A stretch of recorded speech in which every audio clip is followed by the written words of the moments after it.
عزتمند مسلمانانو د مالک بن دینار رحمت الله علیه یو عجیبه واقعه پیښ شوه، ډیره زبردست ده او ډیره د خفګان او د درد نه. تاسو ټول دا واقعه اورئ چې یو ورځ مالک بن دینار رحمت الله علیه فرمایي چې زه یو ورځ دریاب په غاړه ناست وم، نو ناڅاپه مې ولیده چې یو لړم ډیره په تیزۍ سره دریاب غاړې ته را روان دی. چې څنګه د دریاب غاړې ته راورسېدو نو دلته د دریاب په غاړه ورته د مخکې نه یو شمشتۍ تیاره ولاړه وه. لړم په تیزۍ باندې د شمشتۍ په شا باندې سور شو، شمشتۍ اخوا غاړې طرف ته روان شو. ما چې دا ولیدو نو زه ډېر حیران شوم چې څنګه دا لړم او شمشتۍ په یو بل دونه مهربان شو چې لړم راځي او د شمشتۍ په شا باندې کیني او هغه په اوبو کې بیا هغه سیټ ته رواني. نو ما چې دا ماجرا ولید نو زه ډېر حیران شوم چې الله دې لړم او د دې شمشتۍ دوستانه د کلې نه جوړه شوه، دا چېرته لاړه؟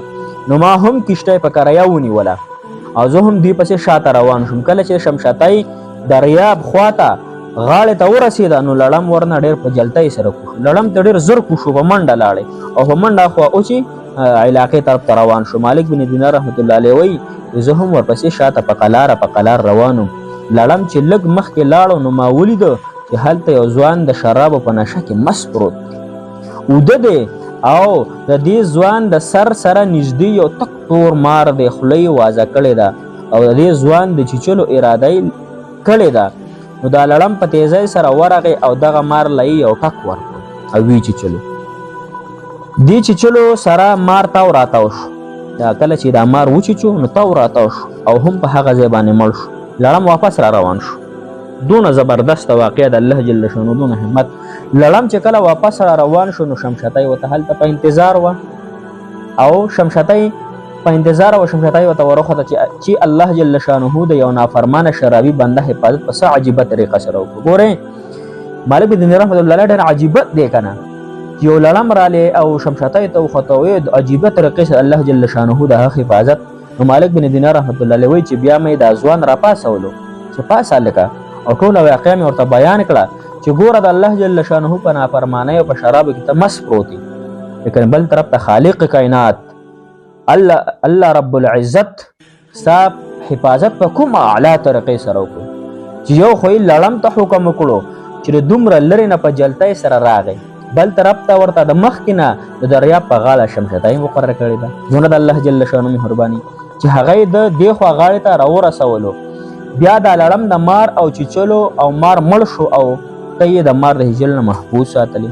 کله چې ځوان دا واقعه واورېده نو ډېر زیات یې وژړل او ویې ویل ای الله زه خو ستا ډېر ګناهګار او نافرمانه بنده یم، ای الله لیکن بیا هم ته ما باندې دومره مهربانۍ چې زما حفاظت دې په عجیبه طریقې سره وکړو. ای الله کله چې ستا په نافرمانو بندګانو باندې دومره رحم دی، ګناهګارانو سره دومره محبت کې، نو کم چې ستا نیکوکار بندګان هغوی سره الله ته څونه محبت. نو نوجوان په دغه ځای توبه ویسته او دا کلکه وعده او اراده وکړه چې نن نه پس به د الله جل شانه د نبي پاک صلی الله علیه وسلم نافرماني نه کوم او د نبي پاک صلی الله علیه وسلم د احکامو مطابق په خپله زندګي تېروم. الله رب العزت څه فرمایي؟ الله هغه ذات دی چې دی او د فرشتې په تاسو باندې رحم رالیږي دې دپاره چې تاسو د کفر تیرونو د اسلام رڼا ته راواپس شئ او الله جل شانه په مؤمنان باندې ډېر رحم کوونکی دی. محترم مسلمانانو، د الله جل شانه د رحم اندازه دې نه هم لګولی شي چې کله یو بنده د الله جل شانه نافرماني کوي نو زر یې مواخذه هم نه کوي بلکې مهلت ورکوي، زر یې نه رانیسي. الله جل شانه ورباندې خپل رزق هم نه بندوي او د خپل در نه هم نه شړي. نو عزتمند مسلمانانو، کوم چې نوجوانان دي او په ګناهونو کې منګه سرمست دي او د الله په نافرمانو کې منګه هغه زړورتیا کوو، نو عزتمند مسلمانانو د الله جل شانه نه ویریږو، الله جل شانه ته رجوع کو.